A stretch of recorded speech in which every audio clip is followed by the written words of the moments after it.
E o que foi esse clique para você sair disso? Como que Pois foi é, isso? foi meio que por acaso, né? Eu namorava com uma moça, ela era evangélica não praticante, né? Porque tem o católico não praticante, essa é evangélica não praticante, né? E aí nós somos uma igreja, né? Era a Igreja Batista do Morumbi, isso eu posso falar, né? Na época o pastor era o Ari Veloso, um homem de Deus, um rapaz muito bom ele. E nós estávamos chegando lá, ela queria que eu fosse no culto, na igreja e tal. Eu falei, bom, vou, né? Esse bando de crente aí não é nada, né? Ela sabia que tu era satanista? Não sabia.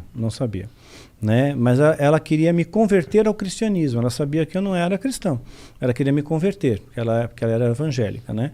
Então ela me levou, fui nesse culto aí, né? E pensei, beleza, né? Eu sou filho do fogo, fogo não me queima, né? Eu sou das sombras, né? Isso aqui não é nada para mim, né? Mas quando eu estava entrando, tinha uma banda de louvor tocando, né? E era um louvor genuíno, verdadeiro, uma adoração verdadeira, né? Pura, né? Porque era um show. Não era um show, não era um espetáculo, né? Não é como... sabe aqueles louvores mais antigos? Sérgio Pimenta, Guilherme Kerr, né? Nelson Bomilcar, não sei se você conhece. Aí eu já não manjo. Uns bagulho meio harpa cristã? Não, harpa cristã não. Tá. Não, aí é muito bitolado. Tá. Né? Tinha, sim, a bateria, a guitarra e tal. Né? Mas não era um órgão? Não era um órgão. Então era o tal do grupo do Milad, do Nelson. E eles estavam cantando uma música que eu lembro até hoje. A letra é meu, somente meu, todo o trabalho, e o teu trabalho só descansar em mim.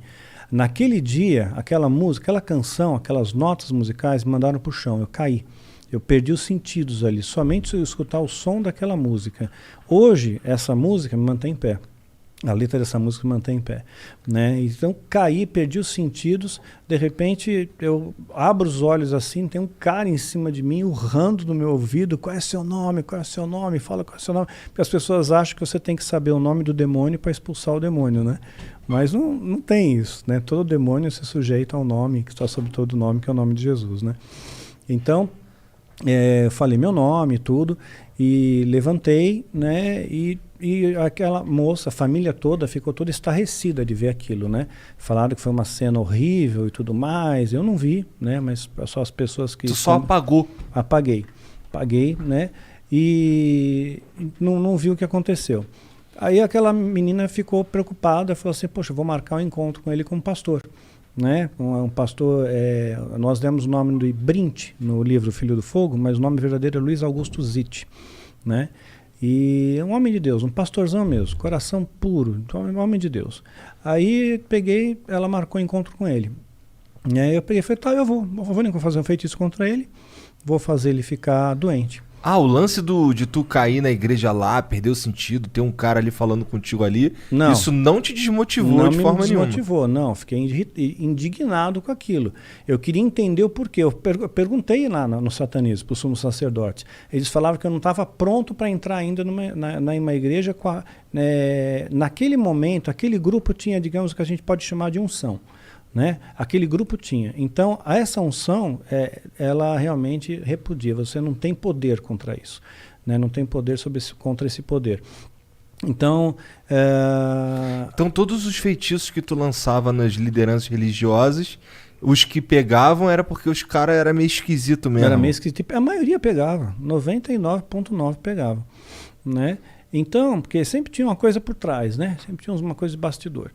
Então, então você ter uma vida reta faz muita diferença, né? E aquele grupo de louvor, eles procuravam ter uma vida reta, né? Eles não são perfeitos, eu não sou perfeito, você não é, ninguém é, só Deus é, né? Mas aí você procura, você se esforça, né, em fazer o bem, né, em ser uma pessoa boa.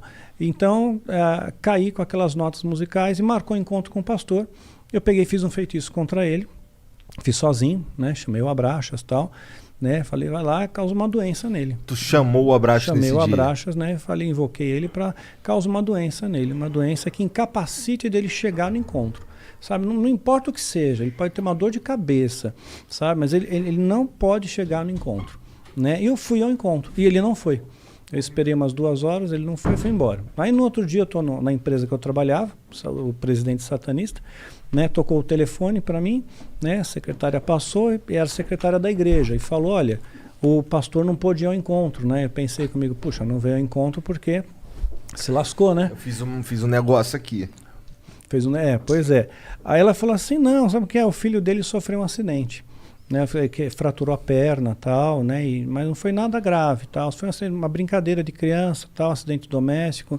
E falei, poxa, mas não era para ser no filho, era para ser nele, né? E, ok, eu fiz alguma coisa errada, né? Porque o ritual é rigoroso, não pode ter erro, né? Então, marquei o segundo encontro, marquei de novo a segunda vez e chamei mais pessoas para me ajudar. Fizemos o pentagrama, cada um na ponta de um pentagrama, então fizemos com 5 dessa vez. 5 então pessoas. O pentagrama é um símbolo satânico. É um símbolo satânico, sim. Pentagrama invertido especialmente, né?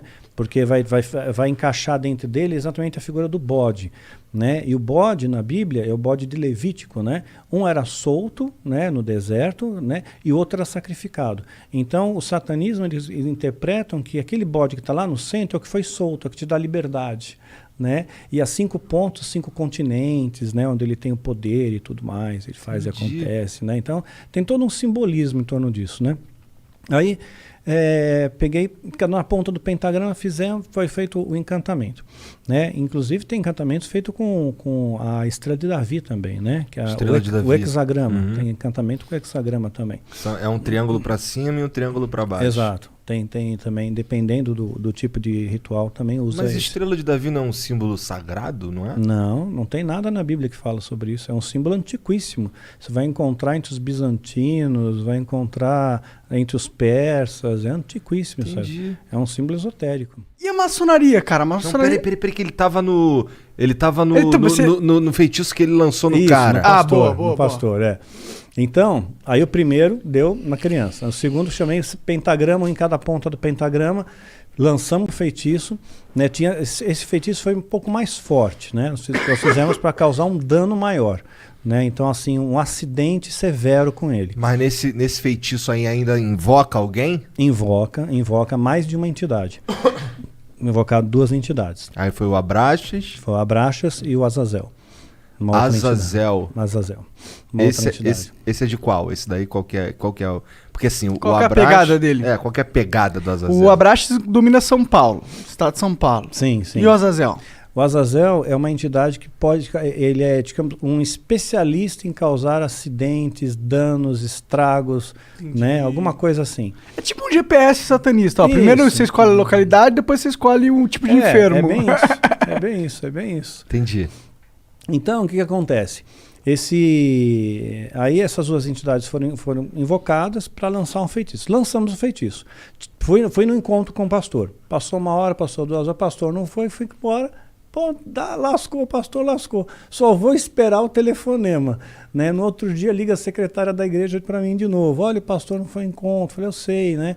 Então, o que aconteceu? Ele bateu o carro. Olha, foi um acidente violento, né? Deu perda total, acabou com o carro do pastor, né? E eu já pensando, onde é que ele está hospitalizado, né? Porque se eu souber o hospital e tiver satanista infiltrado, né? Porque tem muito tráfico de órgãos, muita coisa no meio aí, nesses bastidores. Caralho! Né? Tem. Pra que os caras querem órgão? Pra vender?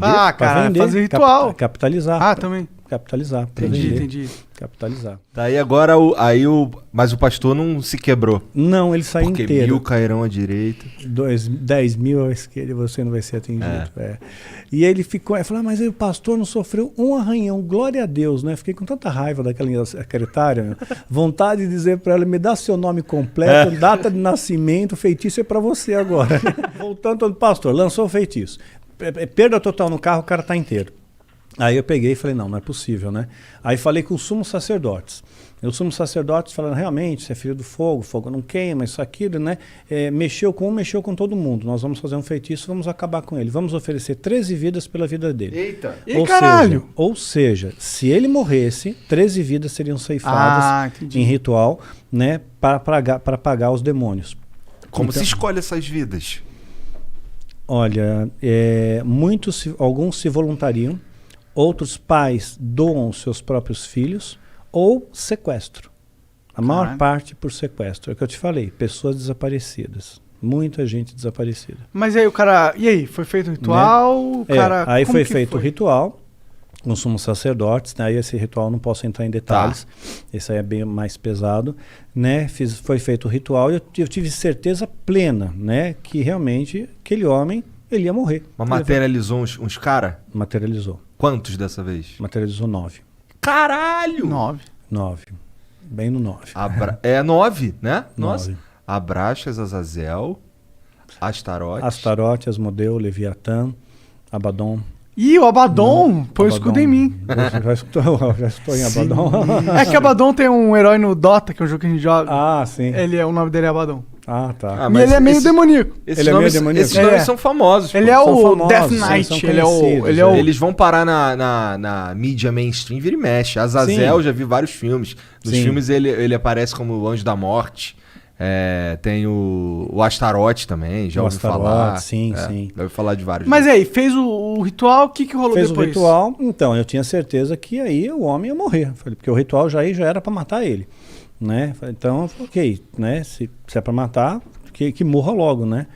E marquei outro encontro. Mas assim, eu fui triunfante naquele encontro, né? Eu fui regozijante, todo feliz, imaginando, puxa vida, eu vou pegar... Não vai ter encontro? Não vai ter encontro, né? Esse cara não vem, já era, está lá visto, olhava para a secretária e ficava pensando, quero ver você falar agora alguma coisa para mim, né? E eu já deu 2 horas, eu cansei, né? Tô indo embora, né? Bem na hora que o pastor chega, ele chegou. Ele estava com o ar meio abatido, tá transpirando muito, abatido, né? Mas ele pegou, falou, que bom que você está aqui ainda, né? Me atrasei. Né? Mas ele não falou o que aconteceu. Né? Então, E tu nunca soube? Nunca soube. Tá. Né? Ele não entrou no mérito do que aconteceu, mas ele estava abatido. E ele pegou e falou, vamos conversar. Né? Olha, naquela época eu estava no platô do Kung Fu, né? Feiticeiro do satanismo. Quer dizer, aquele homem não era oponente para mim, mas eu tive um medo dele que me arrepiou dos pés à cabeça. Né? Porque ele tinha... Era para estar morto. Era para estar morto. Eu tô vendo alguém vivo que era para estar morto, né? E ele tinha unção, tinha essa autoridade, tinha essa... É um homem de Deus, né? Um homem de fé. E eu tinha receio que se eu tocasse nele, ou se eu pegasse na mão dele, ele estendeu a mão, não estendi, eu ia cair de novo, porque eu já estava com aquele trauma que eu caí na igreja lá, né? E então eu falei, pastor, desculpa, o senhor chegou atrasado, eu vou embora, eu tenho compromisso. Menti, né? Aí ele falou, tudo bem, olha, se você não quiser conversar, a gente não conversa, uma conversa rápida, 5 minutinhos só, vai. Olha, demorei tanto para chegar até aqui, você não sabe o que eu passei para chegar até aqui, me dá 5 minutos só, te prometo que não vai passar 1 minuto a mais. Aí eu falei, tá bom, 5 minutos, hein, 5 minutos. Aí nós subimos a parte superior, era um sobrado, né, da casa, ele entrou na sala, né, eu entrei após ele, ele fechou a porta, a chave, tirou a chave e pôs no bolso. Imediatamente eu olho para a janela, né, pensando rotas de fuga, né, grades na janela. Né? Falei, não, tinha que ter pijama de uma listra para passar por lá, não ia dar, né. Aí eu peguei e falei, pastor, mudei de ideia. Não quero mais falar com o senhor, não. Eu preciso ir embora mesmo, né? Ah, tá bom, você quer ir embora, você não quer falar comigo, tudo bem. Né? Eu só vou orar por você antes de você ir embora, tudo bem? Né? Aí eu só vejo uma mão, assim, porque ele impôs a mão sobre mim, né? Vejo a mão crescendo, apaguei, cara, apaguei. Literalmente apaguei de novo. Mas eu tive alguns despertares no meio desse apagão. Então, cada vez que eu tinha minha consciência recobrada, eu via que eu estava no chão, eu estava todo estourado, sabe? Estava com hematoma, machucado, roupa rasgada, arranhão, né? A sala dele estava toda destruída, cadeira, tudo voando, livro para tudo quanto é lado, não voando para o poltergeist. Mas que assim, bagunçado. Você se mexeu muito. Eu me mexi, exato. E ele estava calmo, ele estava sereno, né? Falando baixinho, né? Falando, Deus, né? Visita essa vida com teu amor, visita essa vida com teu amor. Eu nunca vou esquecer dessas palavras, né? E de repente, aí apagava, voltava. Chegou uma hora que eu voltei, né? E ele me ajudou a levantar, né? Me pôs na cadeira, né? E falou, tá vendo isso aqui? Falei, tô vendo. Isso aqui nunca mais vai fazer parte da sua vida, né? Porque agora você é uma nova criatura, né? Agora você é de Jesus. Você quer Jesus na sua vida, né? Você quer aceitar Deus na sua vida, né? E eu peguei e pensei, puxa vida, né? Eu acreditava que o diabo era tão poderoso, né? E esse homem, ele nem encostou em mim e me derrubou e fez tudo isso, né? E destronou os principados, os demônios mais poderosos contra ele. Então eu falei, eu quero, o Senhor me ajuda, né? Então ele fez aquela coisa de oração, sabe? Repete comigo a oração, tal, fiz. Aí ele me deu um abraço, eu me senti muito acolhido com aquele abraço, mais do que todos os abraços que eu recebi na Irmandade, né? Senti uma paz no meu coração tão incrível, tão indescritível. A Bíblia chama de paz que transcende o entendimento, né? Então senti uma paz, uma serenidade e uma alegria muito grande, né? Que eu nunca tinha sentido na minha vida, né? Então eu saí de lá super feliz, radiante, todo machucado com o corpo, né? Mas feliz por dentro, né? A vontade que eu tinha de pegar um cachorro da rua, bem vira-lata, sabe? Dar um beijo na boca dele, falar, cachorro, Jesus te ama também. Né? Maneiro. Né? Aí cheguei em casa, ligaram para mim, teve 2 sacerdotes do satanismo que me incomodaram muito. Eu só não enlouqueceu, eu e minha esposa, porque realmente Deus não permitiu. Tu já estava casado nessa fase não, aí? Né, nessa fase aqui eu namorava. Tá. Né? Namorava com uma outra moça, Tá. Na hora conhecia essa daí, veio posterior. Tá. Né? Esses sacerdotes começaram desde aquela época, desde a minha conversão. Eu tinha quase 26 anos, eu tinha 25 anos e 8 meses, né, quando me converti. Então, eu conheci a minha esposa com 27. Né? Então, levou Na igreja? Conheci na igreja. Tá. Né? Então, eu não era muito de frequentar a igreja, né? Mas ela estava fazendo um grupo de teatro, né? E precisava de alguém que praticasse algum tipo de esporte, né? Para fazer uma cena lá. E como eu já praticava Kung Fu, eu falei, eu posso fazer uma sequência aí. Aí eu entrei, a gente acabou se conhecendo, namoramos, noivamos, casamos. Entendi. Então... Mas você estava falando dos sacerdotes que eles fizeram para encher então, teu saco? aí eles ligaram para minha casa. Nesse mesmo dia? No mesmo dia. Eu cheguei em casa, passou 1 hora mais ou menos, o telefone tocou, né? E a voz do outro lado era um tal de Taulês, a gente deu o nome de Taulês no livro. E ele pegou e falou para mim, nós avisamos você, satanismo não é para todo mundo, né? Mas uma vez que você entrou, não tem mais volta, não tem mais volta. Amanhã você tem um compromisso conosco, né? E nós vamos buscar você na sua casa. E se você não estiver aí, nós vamos matar a sua família. Caralho! Né? Então, assim, eu não pensei 2 vezes, eu não consegui raciocinar, né? A única coisa que eu pensei, porque eu sabia que ritual que era, né? Aquele ritual era um ritual que eu teria que fazer pela primeira vez, um ritual de sacrifício humano. Então, Por quê? Porque tu estava fraco? Não, para subir de degrau, para virar sacerdote. Né? Então estava marcado, estava me preparando para aquilo, entendendo os princípios, conceitos, aprendendo os rituais, aprendendo o uso das ferramentas, né, que são utilizadas, né? E eu conheci a pessoa, conheci a menina de 9 anos. Os pais doaram a filha, né, para ser sacrificada em troca de poder, de glamour, de beleza e tudo mais. Os pais, a filha era nada. A filha não tinha um vínculo. Eu acho isso inimaginável. Eu também. Inimaginável. Eu não consigo entrar isso na minha cabeça. Mas tem gente que faz isso. Tem pai que estupra o filho. Né? Né? Então, quer dizer, é inacreditável. A maldade existe, né? Maldade existe. Né? Então... eu conversei com a menina, né? Eu lembro de ter olhado nos olhos dela, conversei com ela. Ela estava no preparo, tem uma espécie de jejum, né? E ela, sem entender o que está acontecendo, porque transforma a vida dela, ela é tratada como uma princesa, né? Então, conversei com ela e aquilo ficou na minha cabeça, né? Então eu falei, não, puxa vida, Deus me livrou bem na véspera de fazer isso. Falei, então é para eu não ir mesmo, né? Eu peguei minha bicicleta, eu morava na Pompeia, pedalei até o Parque de Ibirapuera, onde tem o batalhão do Exército. Aí parei com a bicicleta bem lá em frente, falei, quero ver me pegarem aqui em frente ao Exército, né? Tô protegido, né? Mas aí foi caindo a noite, né? E eu fui vendo as estrelas, tal. Passei a noite lá, no gramado, né? Daí sentado. E eu fiz a minha primeira... Sopra essa porra pra lá, cara. Não, soprar pra lá. Pra não jogar fumaça nele. Ah, tá. É vapor. Não, tá, não é é vapor vapor d'água, tranquilo. Aí o que aconteceu? Eu comecei a ver cada uma daquelas estrelas e comecei a pensar, puxa vida, Deus fez cada uma dessas estrelas, né? Deus fez a grama que eu estou deitado, né? Deus fez todas as coisas.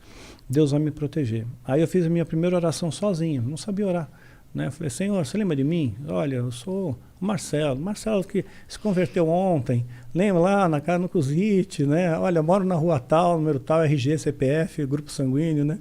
Passei os dados para Deus. Aí, eu tenho certeza que os anjos me guardaram naquele dia. Foram anjos que se acamparam ao meu redor. Porque a Bíblia fala que os anjos se acampam ao nosso redor. A gente não tem ideia do que é isso, né? Um anjo de Deus, um anjo, derrotou um exército de Senaqueribe, 185 mil homens, um anjo. E Deus dá ordem para esses anjos acamparem ao nosso redor. Então a gente não tem ideia da proteção espiritual que a gente tem, né? Quando você realmente tem Deus no seu coração. Então, foi o que salvou aquele pastor, né? Foi o que salvou aquele pastor, com toda certeza. Mas você tem que ver a história dele, eu vou contar até o fim, se você permitir. Claro. Né? Então, ela está descrita no final da série Filho do Fogo, no livro Catedral das Sombras. Né? A primeira história é a história dele. Né? Eu tenho no celular até, depois eu te mostro fora, né? Para te mostrar um detalhe, né? Para não expor a pessoa. Tá bom. Mostrar a sombra atrás dele, o tamanho do demônio que estava atrás dele. Né? Então, o que aconteceu? Esse pastor... era a minha única referência que eu tinha, era ele, né? Então, quando ligaram para os ordens que me ameaçou, né? Eu pedalei, fiz aquela oração, voltei para casa, tentei ligar para o pastor, não consegui mais falar com ele, perdi contato total com ele. Ele não está mais na igreja, ele saiu, ele não trabalha mais aqui, né? Perdi contato e fiquei em desespero, porque ele era a única referência, era meu esteio, né? Falei, como é que eu sozinho vou lutar contra uma organização, aceita um monte de gente que se protegem, podem me sequestrar, podem me sacrificar, vão me cremar, vou virar pó e sumo, simplesmente desapareço, né? Então, o Zórdico falou aquilo para mim, né? No dia seguinte, que seria o dia que eles teriam que vir me buscar, eu também não fiquei em casa, né? Saí também, né, para eles não me acharem, e nada aconteceu com a minha família, né? Ainda pedi para Deus guarda a minha família. Não ia contar para minha mãe, se vier uns caras estranhos aqui e tal, né? Não falei nada. Tua família também não sabia que tu curtia essas paradas? Não sabia. Tá. Sabia que eu saía, né? Que eu dava umas sumidas às vezes, né? De uma semana, mas era normal, né? Falei, vou passar uns dias lá com a minha alma gêmea, né? Com a fulana lá. De certa forma ia mesmo, né? Ia mesmo, né? Então... Só não era alma gêmea, mas tudo bem. Não era alma gêmea. Quando você descobriu que ela não era alma gêmea? Na verdade, você vê uma incompatibilidade, né? Você tem muita ilusão. Se a pessoa fala muito em cima da sua cabeça, aquela pessoa é só alma gêmea, olha só como que é, como que não é, né? E era uma moça bonita, né? Então, até hoje, ela é uma moça bonita. Né? Só que ela tem continua... contato ainda ou não? Não. Ela continua no satanismo, ela não saiu. Ela continua lá até hoje. Né? E aí, minha esposa nunca permitiu que eu evangelizasse. Né? Por motivos óbvios. Né? Se for alguém para evangelizar, não vai ser você, filha da puta. Você não, né? Você não, né? Mas aí o pastor que tu nunca mais achou, como é que foi? Então, aí não achava mais o pastor. Mas eu estava com receio também da retaliação deles, né? Da Irmandade. Pegar tua família, pá. Pegar minha família. E fiquei pensando na menina, né? Então, de repente, eu peguei e fiz uma oração sincera com Deus. No mesmo local que eu fazia meus rituais. Na casa da minha mãe tinha um porão. Eu fazia muitos rituais lá. Então lá eu peguei todas as coisas minhas e rituais, tudo que eu tinha, livro, anotações, né, as parafernálias lá, né, pus fogo em tudo, destruí tudo, me desfiz de tudo. O livro que tu destruiu era um livro de feitiço? Era um livro de feitiço, mas assim, eu copiei, você não pode levar para casa. Tá, era um livro que você escreveu copiando? Copiando, você faz trabalho de copista. Tá. Né, então eu tinha alguns livros, né? Que eu tinha copiado pelo menos partes, não o livro inteiro, mas partes. Então tinha minhas anotações. Então queimei tudo, destruí tudo. É extensa a biblioteca? É extensa, bastante. Qual que é o livro mais assim que você pegou? Caralho, esse livro aqui... deve ser aquele que ele falou, né? Qual mesmo? Não lembro. Eu também não lembro o nome. Tem um dos mais poderosos da alta magia, que eles consideram, é a clavícula maior de Salomão. Sim. A clavícula menor, né, e a chave de Salomão. Você falou que esses não são muito verídicos. Não, esse daí é o que você vê você compra isso. Né, mas tem um livro verdadeiro com o mesmo nome, né, que é o original mesmo, que é diferente, porque Salomão, Você sabe que Salomão ele deu uma desviada, né? Sim. Com essa história. Então, mas se você lembra bem da história, 1 Reis 10:14, fala que Salomão recebia todo ano 666 talentos de ouro, 666, que é o número do diabo. Né? Que talento é ouro pra caralho, né? 34 quilos. É ouro pra caralho. 34 quilos. Naquela época ele era um bilionário. Bilionário, sim. Né? E esse número... De quanto tempo? Por ano. Por ano. Por ano. 666 talentos por ano. 1 Reis 10:14. Aí lá em Apocalipse 13:18, nós vamos ver que realmente, né, o que é o 666, né? Que é o número da besta. E tem fundamento esse 666 no satanismo? Tem. É uma trindade satânica, assim como tem o Pai, o Filho e o Espírito Santo. É o anticristo. É a besta, o falso profeta e o anticristo. A besta? Quem é a besta? É o diabo? Sim, é o tá. diabo. O falso profeta... O falso profeta é o que vai dar apoio ao anticristo. Tá. Que supostamente será o próximo Papa, depois do Francisco, pela profecia bíblica de Apocalipse 17. E esse Papa aí? Se a profecia acontecer. Esse Papa aí de boa. É de Francisco boa? é de bonzinho. Ele parece bem moderno.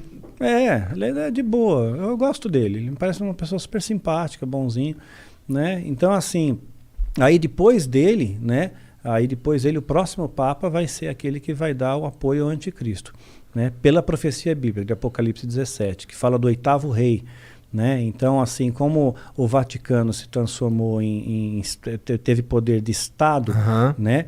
Em 19 de fevereiro de 1929. 19 de fevereiro de 1929. Né? E aí fez o Tratado de Latrão. E a partir daí veio todos uns papas. E aí né? tem esse que tá agora é o 7º? Esse é o 7º, porque o primeiro você não pode contar, que era o Pio XI. Pio XI já estava em exercício quando o Tratado de Latrão foi assinado. Né? Você tem que contar a partir do momento que posterior a isso passou o conclave e tudo mais. Né? Aí, então esse é o 7º. Então o 8º rei será o Papa que vai dar o apoio ao anticristo.